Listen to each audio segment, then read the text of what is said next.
Pagi itu, kabut masih bergelayut di lereng Hambalang. Di balik dinding batu dan pagar kayu kediaman Prabowo Subianto, satu pertemuan penting tengah berlangsung. Tapi ini bukan soal politik, bukan pula soal kekuasaan. Di sana terdapat 82 anak muda terbaik bangsa, mulai dari doktor, profesional, ilmuwan, pemikir teknologi masa depan, berkumpul langsung di hadapan Presiden Republik Indonesia. Bukan sekedar rapat, ini adalah pesan tentang regenerasi, tentang kepercayaan, tentang bagaimana negeri ini bersiap menghadapi masa depan.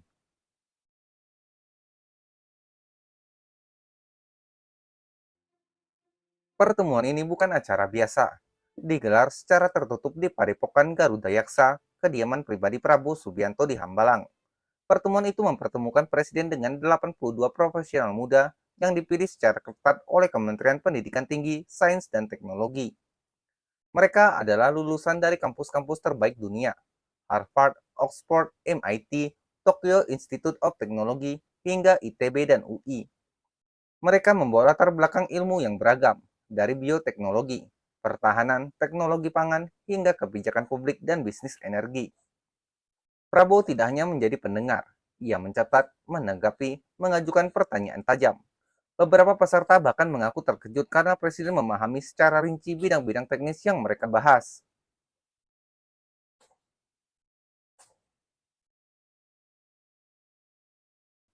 Sesi berlangsung lebih dari 5 jam. Diskusi dimulai dari pengantar Presiden tentang pentingnya kemandirian nasional di era kompetisi global.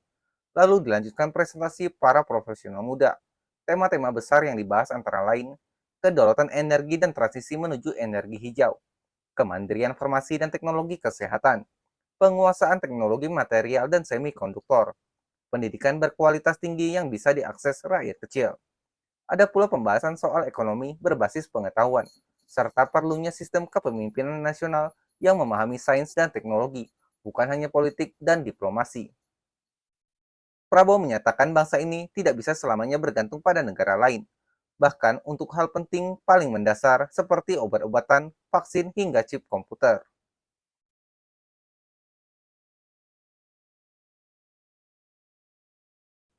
Salah satu peserta yang menarik perhatian adalah Karina Citra Dewi Jo, ilmuwan Indonesia yang menjadi bagian dari tim pengembang vaksin AstraZeneca. Ia kini mengabdi untuk mendorong kemandirian riset dan pengembangan vaksin nasional. Selain Karina, hadir juga nama-nama seperti Fikra Aulia Rahman, pakar bioteknologi pangan dari Jerman, Rangga Pratama, spesialis energi terbarukan lulusan Australia, Ade Faisal, pakar logistik pertahanan lulusan Tokyo, Fani Narita, ekonom muda dari Columbia University.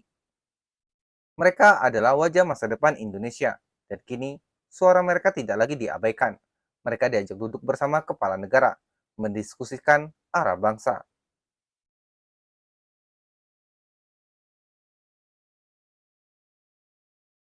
Pertemuan ini adalah bagian dari program baru Presidensial Fellowship in Economics and Business Leadership. Program ini bukan hanya ajang diskusi, tapi wadah pembinaan talenta, inkubasi pemimpin, dan pemberdayaan anak bangsa agar bisa masuk ke dalam struktur strategis negara. Selaras dengan ini, Prabowo juga tengah mematangkan rencana sekolah Garuda, sistem pendidikan berstandar internasional untuk anak-anak berprestasi dari seluruh pelosok Indonesia, termasuk pelosok 3T, tertindas, terpinggirkan, dan terabaikan.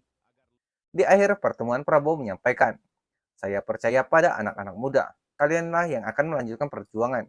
Jangan pernah ragu mencintai Indonesia, dan jangan pernah takut melampaui batas. Kalimat itu diam tapi menggema dalam benak para peserta.